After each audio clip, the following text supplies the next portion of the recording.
Hello, everybody. It's time for another episode of Mondays with Mundy, and that's me, Jim Mundy, the historian for the Unique Legacy Foundation. So a week ago, the first week of June, I spent in Newport, Rhode Island on the Newport Summer School, sponsored by the Victorian Society in America. So yeah, I got to spend a week in Newport looking at architecture. Surprise, surprise, right? But what was surprising, I think will be surprising almost everybody, is the fact that, when we think about Newport and the Gilded Age, and why not, that's what it's famous for, we think of the great houses built for the Vanderbilt families by Richard Morris Hunt, so the Breakers and the Marble House.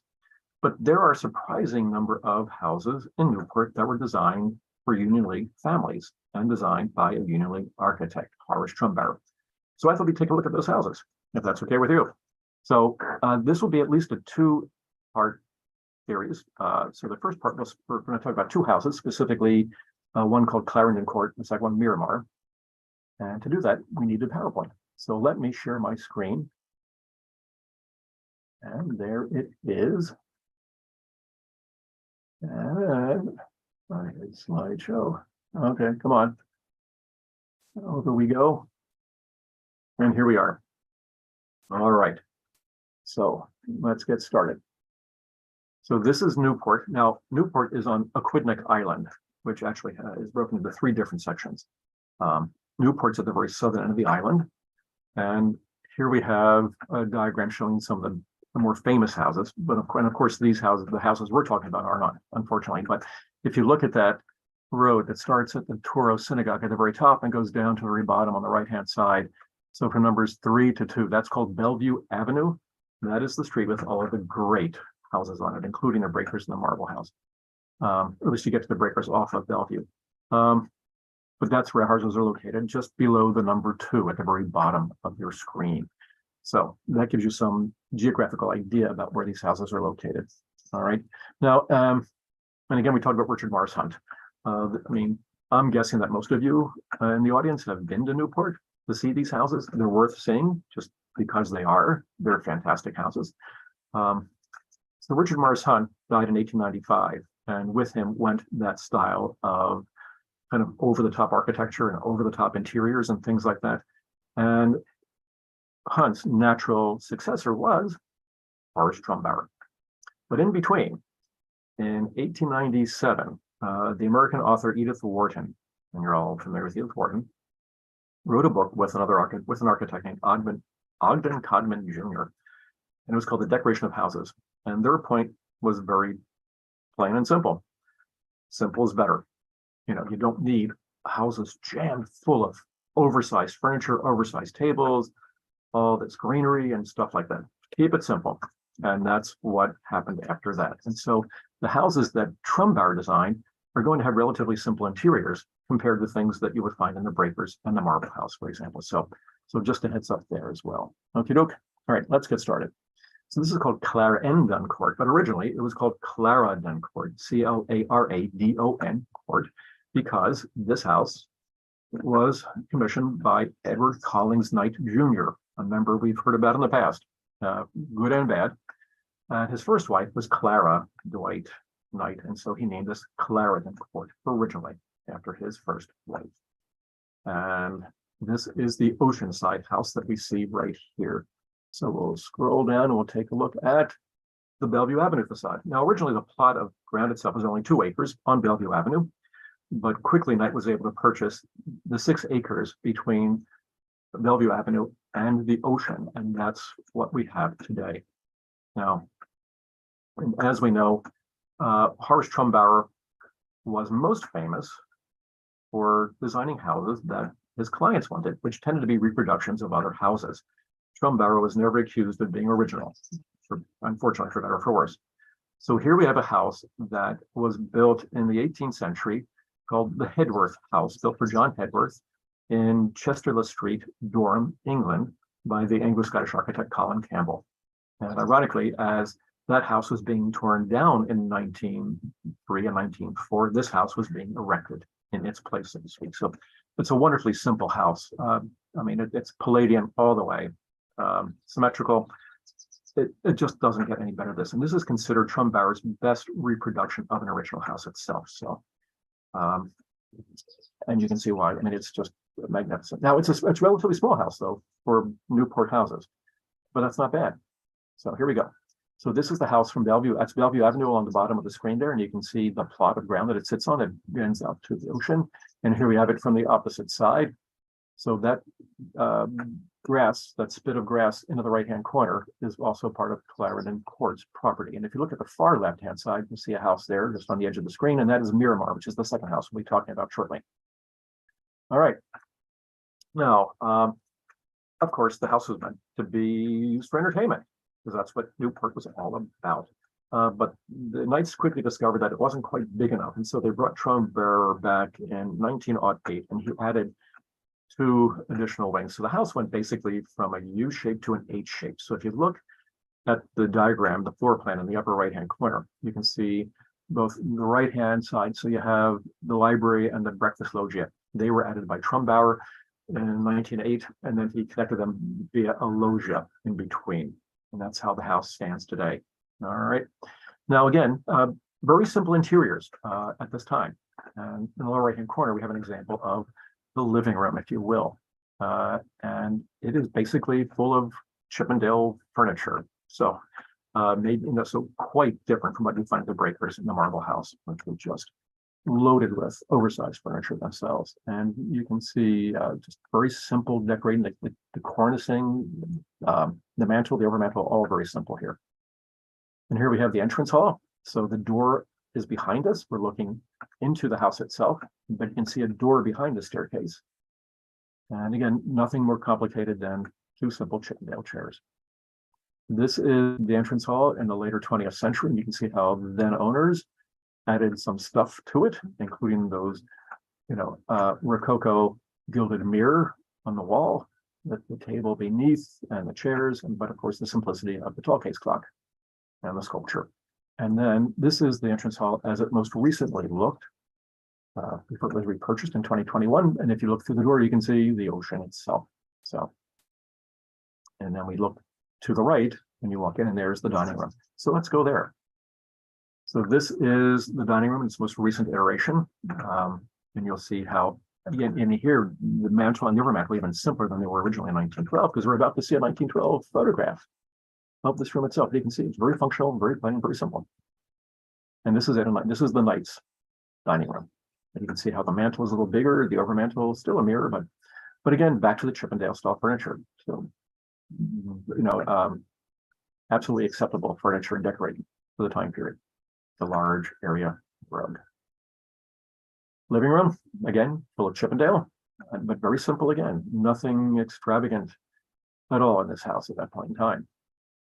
And it's gotten even simpler over the years. This is the living room's most recent iteration. And again, simple mantle, over mantle, just a simple mirror, hardly any furniture, but functional at the same time. And then we have the library, which is a little more stuffed with stuff, if you will, because that's what you do in libraries. So, but even then, though, it's still a very simple house. And it's the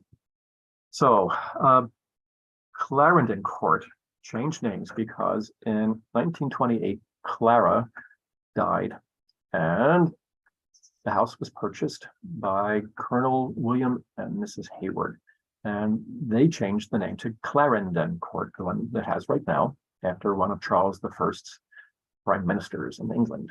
All right, so, but the house itself has been famous for other things over time. Let's take a look at what they might be. And before we do that, well, here we have, this is one of the 1908 Trumbauer editions. So this was the breakfast room, if you will, with these wonderful French lattices, and there's just light pouring in. What a great place to have breakfast, isn't it? If only. So we talked about the house being used for other things. 1956, the film High Society was actually filmed in Clarendon Court. Quite a cast there as well. And not surprisingly, Grace Kelly's character was named Tracy Lord, because it was written by the same author. And we know Tracy Lord because she appeared in the Philadelphia story that was filmed in another Trumbauer League member house called Hertrazen in Villanova. But most famously, Clarendon Court hit the news because in 1980, we have the von Bülows. Klaus von Bülow on the left, his wife, Martha Sonny, offered Van Bülow on the right, and she was found unconscious on Christmas in 1980. And it was thought that it wasn't accidental, but things got better. And then a year later, it happened again at Christmas time. And now everybody's pointing their fingers at the husband. And he was considered guilty before the trial. But the trial itself basically acquitted him of any charges. And the result was that he had to leave the house, and that was the end of that. So the house has had a few owners ever since. The most recent sale of the house was in September of 2021, and Clarendon Court sold for $30 million. And to this day, it is the most expensive house ever purchased in Rhode Island, but still a private house. It was purchased by an investment bank, I believe, in Manhattan, whose name I was not able to find. So anyway, so that's Clarendon Court. If you get to go there now, because it's private, you can't get in there, but you can at least look through the gate on Bellevue Avenue, and it's quite a stunning house. So here's Miramar, the second of two houses. And not surprisingly, it's much, much bigger because, not surprisingly, it was built by a different family that built big houses. It's the Widners family, all right? So we're back to the Widners. Now, we've talked about Linwood Hall in the past, that great estate of theirs in Elkins Park on Ashbourne Road, which, by the way, was just purchased by a nonprofit and will be hopefully restored over the next number of years. But same family. So, well, P.A.B. Widener, the great patriarchal family, built Linwood Hall, and his son George and his wife Eleanor Elkins Widener built Miramar. So the plans were done by late 1911, early 1912. The contracts were signed, and the work begins. And then George, Eleanor, and their son Harry take that fatal trip on the Titanic from France to New York. And George and Harry were lost at sea. Eleanor survived, and when she got back, she decided to keep building the house itself. So it was finished officially in 1914, but not officially open until 1915 with a grand party held by Eleanor Elkins Widener. And that's what we see here today. So this is what it looked like in the early 20th century, just magnificent. And this is the Bellevue Avenue side again, because it was the garden was created along Bellevue Avenue, designed by Jacques Rivera, whom the Elkins really made famous by first hiring him to design the gardens at Linwood Hall. And he did it again here at Miramar. And shortly afterwards, he would go to Philadelphia and design, or landscape, if you will, the Ben Franklin Parkway. So take a look. Here you have these wonderful round arched windows with these volute or bracket keystones separated by a cornice to the second floor, where we have these wonderful engraved panels separating the windows. Let's take a look some more. So here we have, so there you see Bellevue Avenue on the left-hand side with a wonderful landscaping done by Rivera. And off to the right, we have the ocean itself. Again, an H-style plan house. Okey-doke. All right. This is what it looks like today. You can see how all the landscaping has gone. There's Bellevue Avenue again from the lower left-hand corner up to the right. The original carriage house / garage on the left-hand side was designed to look like an orangery so that it didn't look like a service wing. But even the garden there has been replaced by the tennis courts. And knowing today, they're probably pickleball. And here we have it from the ocean side. And this is what it looked like in the most recent realtor's ad, because this house also sold in September 2021, but for only $27 million. We'll get to that at the end. So here's the plan. Again, a very, very abbreviated, simple H plan itself. And of course, the salon in the center, up on the upper level, you can see the salon there. That became the great entertaining room for Eleanor Elkins Widener. This is the entrance hall. Beautiful cayenne stone from France, both on the walls, the floor, entrance hall, entrance stairway. You can see the stairway there in the back right-hand corner as it goes up, just simplicity itself. And if you look at the left-hand photograph over the pier table, I'll call it, you have the flowers, you have the sconce, and above that on the wall, you have that wonderful swag pattern. So the next time you're in the Union Lake, go to the second floor of the 15th Street building and look over the doors of the library lounge in the Lincoln Memorial, and you'll see the swag pattern. So architecture repeats itself. Not 100%, but it still repeats itself. So, and here we have Eleanor's great salon, where she would have her great soirees for the opening of tennis season, because after Newport became known for tennis and things like that. So this is what it looked like when it opened, and this is what it looks like today. So all that wonderful gilt boiserie is there from the original house, from the original appearance, 19. This house of 1915, and it's still there, although the furniture itself has obviously changed in style from Louis XVI to something more modern. What the heck? That's what owners get to do with it. So, but the house itself was really designed by another Parisian firm done by Andre Carpane. Here we have the entrance hall. Again, very simple, looking down on it. It's the epitome of simplicity. Here we have, so there you see the stairwell to the right. This is the entrance hall itself. There's the swag above a different table, but nonetheless a swag altogether. But how plain it's just, it's just magnificent. Here we have the dining room. And much of this is left over from the original house itself, as you can see, because on the left-hand wall, you have a permanently installed marble buffet or break front, if you will, and above it, you have a wonderful tapestry from Beauvais in France that depicts the life and adventures of Don Quixote, as that's what you did with walls. You covered them in tapestries, and it just doesn't get any better than this. Now, Miramar has had its own checkered history because after, well, again, after George goes down the Titanic, Eleanor remarries William Hamilton Rice, who's a professor at Harvard, and after he died, she would live in there for a number of years, and then when she died, she willed it to her two children from George, so George Jr. and Eleanor Dixon inherit the house. Neither wanted the house, so they bequeathed it to the Episcopal Diocese of Rhode Island, who used it as a retreat campus for a while. They then sold it, and it became a girls' school called the Miramar Girls' School, not surprisingly. And then when that closed in 1970, it was sold to a private owner. Now, when it sold in 1970, it was sold for $75,000. Eleanor Elkins Widener spent $1.5 million between 1912 and 1915 to build and decorate the house. So it goes to show you how Newport houses had declined in both value and appeal over the years. But nonetheless, so this house went through a series of private owners as well, and it was purchased in September 2021, ironically by a Philadelphia area fellow named Stephen Schwartzman, who runs the BlackRock Financial Management Company. And so he is the current owner. It is under reconstruction as we speak, because when I went to take a photograph of it, there was nothing but scaffolding. So I thought, nothing to see. So, but hopefully by the end of the summer, I can imagine it'll be done.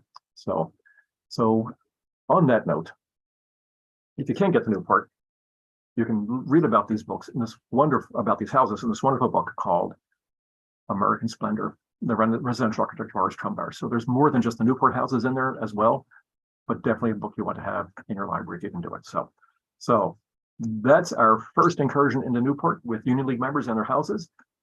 Clarendon Court for Edward Collins Knight, and then we had Miramar for George Widener and Eleanor Elkins Widener.